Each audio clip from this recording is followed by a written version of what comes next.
Hello students, welcome to my YouTube channel Katar Singh classes.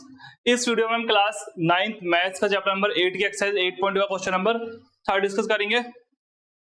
देखते हैं question number 3।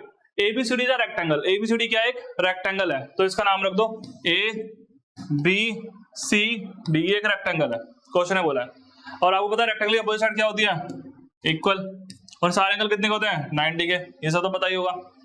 और इसमें बोला P Q R S are the midpoints of the A B B C C D D है। देखो यहाँ पे मिड पॉइंट है पी, यहाँ मिड पॉइंट है क्यू, यहाँ मिड पॉइंट है आर, और यहाँ पे मिड पॉइंट है आर, और यहाँ पे मिड पॉइंट है क्या? S. P Q R S are इसके मिड पॉइंट्स हैं। ठीक, तो मुझे शो करना है ये जो पी क्यू आर एस जो फिगर बनेगी। देखो बनाता हूँ पी क्यू आर एस, जो फिगर बन रही है मुझे प्रूफ करना है रोम्बस है। क्या प्रूफ करना है? फिगर कैसी है? रोम्बस। तो पहले तो गिवन लिख दो। आपके पास गिवन में क्या क्या है? गिवन है बोला है ABCD is a rectangle. ABCD is a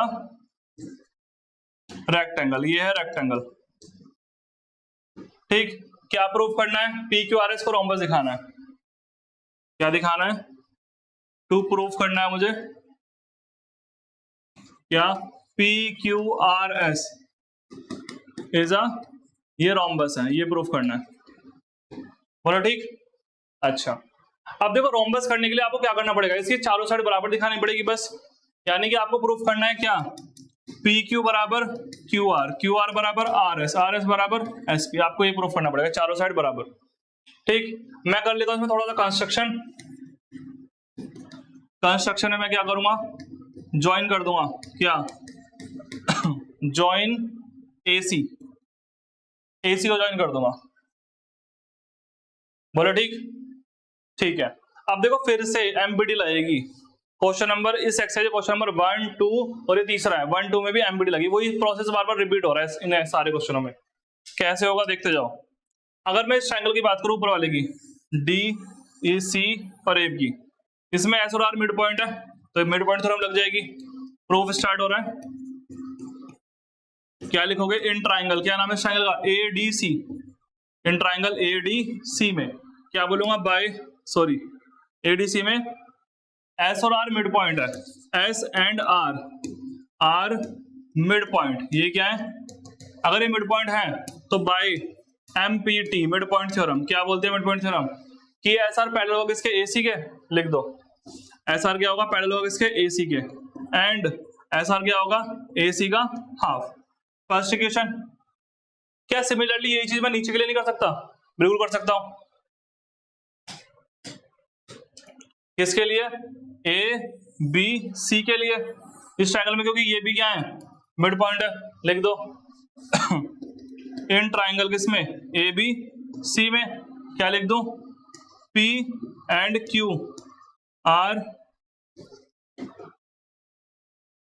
mid point. ये क्या है? मिड पॉइंट है।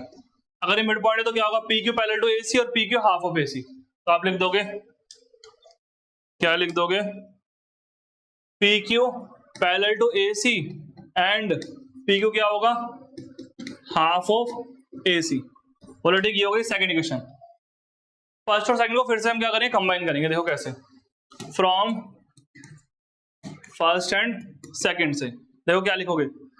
एस आर पैरेलल किसके? एसी के। लिख दो एस आर पैरेलल किसके? एसी के। और एसी किसके पैरेलल है? पी क्यू के। एंड और साथ में एस आर क्या है? Half of AC. S R क्या है? Half of AC. और एसी का हाफ और कौन है? देखो एसी का हाफ है और कौन? P Q. तो इसके सामने क्या आ जाएगा? एस आर है हाफ ऑफ एसी और ये क्या है? पी क्यू के बराबर है। अगर मैं बीच वाला एसी हटा दूं तो देखो क्या होगा? S R parallel to P Q and S R बराबर किसके? पी क्यू के। यानी कि आपके सामने ये जो एस आर है ये बराबर आ गए पी क्यू के, और ये पैरेलल भी हैं। और एक क्वाड्रिलेटरल में अगर अपोजिट साइड्स पैरेलल हो जाए और इक्वल हो जाए तो बन जाता है क्या? पैरेललोग्राम। तो आप लिखोगे इसके बाद, यहाँ पे क्लीन कर देता हूं मैं। आप लिखोगे तो इन अ क्वाड्रिलेटरल लिख सकते हो आप। ये थ्योरम लिखनी है तो आपको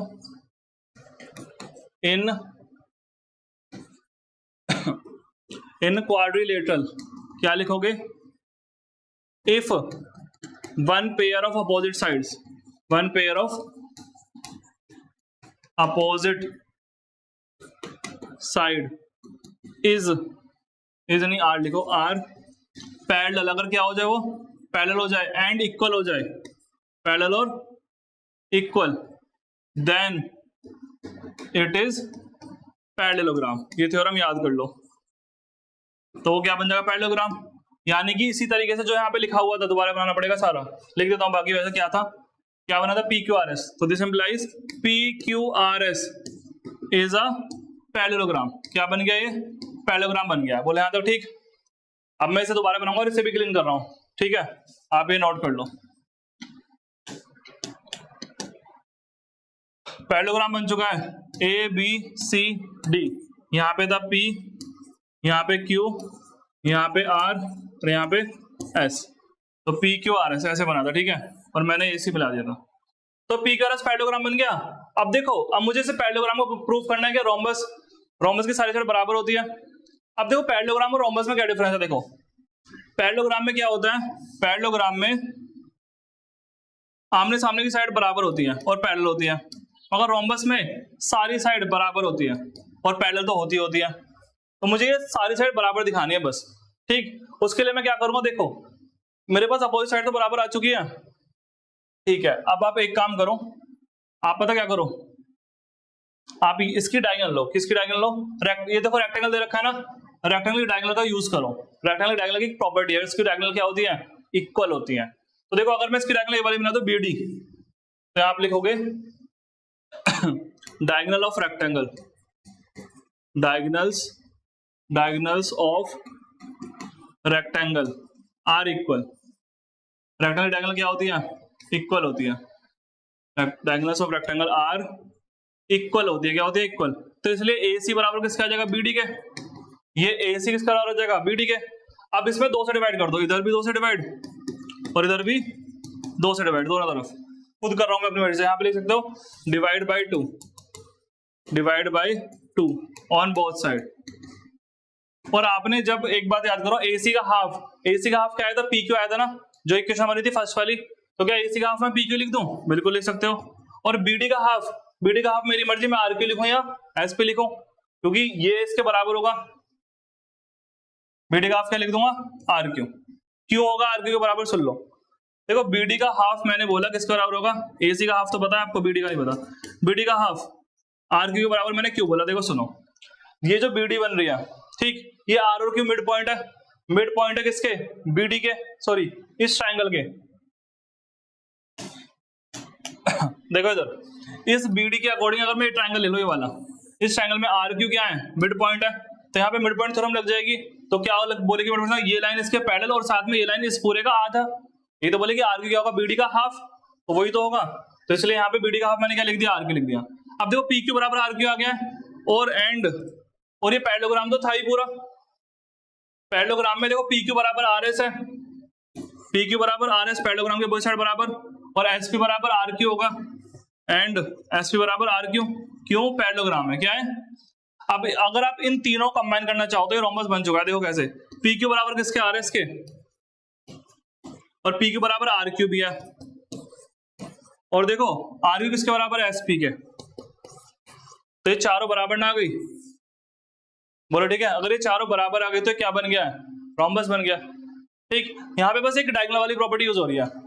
और ये समझ गए बीडी का हाफ आर क्यू क्यों आया, क्योंकि यहाँ भी एमबीडी लगा देंगे हम बस एमबीडी जब भी लगाते हैं, या तो देखो जब भी हम एमबीडी लगाते हैं इन दोनों में लगा देते हैं, इसमें और इसमें।